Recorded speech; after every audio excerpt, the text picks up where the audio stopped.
Pour réaliser un bandage des doigts et de la main, vous avez besoin d'une bande à allongement court, conformément aux recommandations de la Haute Autorité de Santé, de micropores ou d'un équivalent.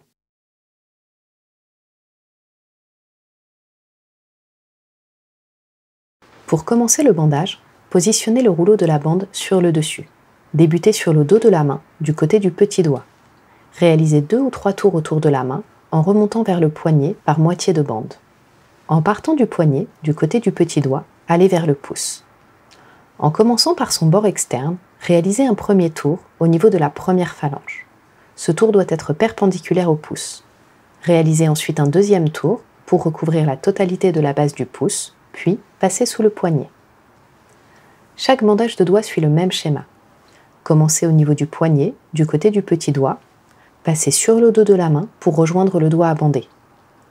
Débutez le tour par le côté le plus près du pouce, réalisez 2 tours et remontez vers le poignet côté pouce en passant sur le dos de la main. Si besoin, vous pouvez recouvrir la deuxième et la troisième phalange en adaptant le nombre de tours.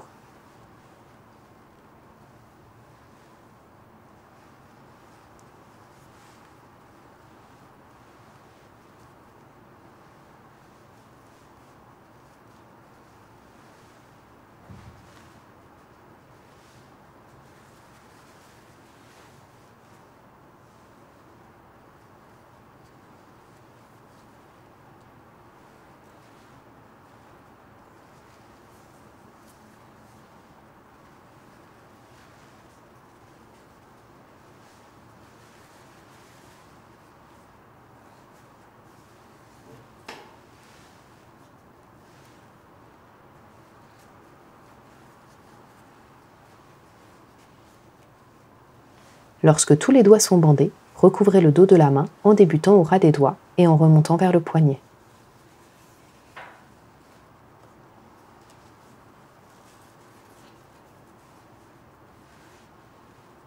Terminez en fixant la bande avec du micropore. Vous pouvez plier la main, tourner.